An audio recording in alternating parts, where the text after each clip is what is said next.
पश्चिम बंगाल विधानसभा चुनाव 2026 के दूसरे चरण के मतदान के बीच सियासी माहौल और ज्यादा गर्मा गया है।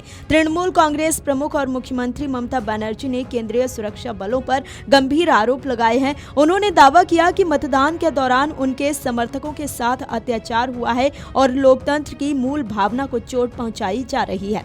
मुख्यमंत्री ममता बनर्जी ने कहा कि कल रात से ही अत्याचार शुरू हो गए और हमारे कई लोगों को गिरफ्तार कर लिया गया। उन्होंने महिलाओं और बच्चों को भी नहीं बख्शा है।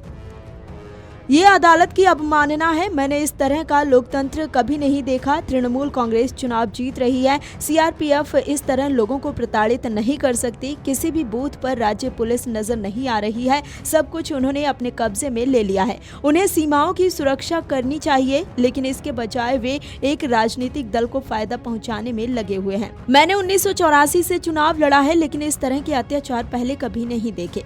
सीएम ममता बनर्जी ने अपने बयान में आगे कहा कि मैं 1984 से चुनाव लड़ रही हूं और इस बार इतना अत्याचार हो रहा है। इन्होंने महिलाओं बच्चों को मारा। राणाघाट, कल्याणी, आरामबाग, घोघाट, कैनिंग, इन सभी जगहों पर इन्होंने हमारे एजेंट को बाहर कर दिया।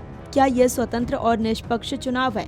इसी बीच पश्चिम बंगाल की मुख्यमंत्री ममता बनर्जी ने एक मतदान केंद्र पर मतदान किया। वोटिंग के बाद केंद्र सरकार और सुरक्षा बलों पर गंभीर आरोप लगाए हैं। मुख्यमंत्री ममता बनर्जी ने भवानीपुर में अपनी जीत का भरोसा जताया है। उन्होंने कहा कि तृणमूल कांग्रेस भारी बहुमत से सत्ता में वापसी कर रही है। मतदान के दौरान उन्होंने मीडिया से बात करते हुए विक्ट्री का संदेश दिया। मुख्यमंत्री ने शांतिपूर्ण मतदान की अपील की। उन्होंने दावा किया कि जनता विकास के नाम पर वोट दे रही है। बंगाल में आज दूसरे चरण के लिए वोट डाले जा रहे हैं। सभी की नजरें अब 4 मई को आने वाले नतीजों पर टिकी हुई हैं।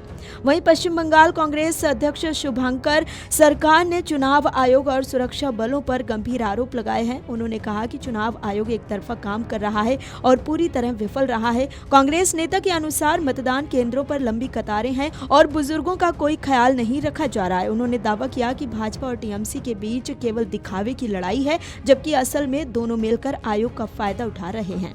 शुभंकर सरकार ने भरोसा जताया कि 4 मई के बाद बंगाल में नया अध्याय शुरू होगा और कांग्रेस सरकार बनाएगी।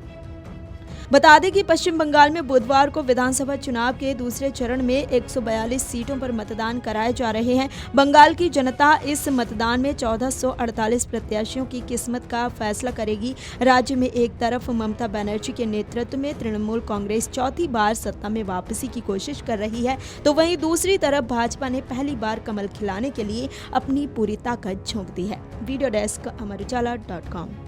अगर आप ये वीडियो YouTube पर देख रहे हैं तो हमारे चैनल को सब्सक्राइब कर बेल आइकन दबाएं और Facebook पर देख रहे हैं तो हमारे पेज को लाइक करें।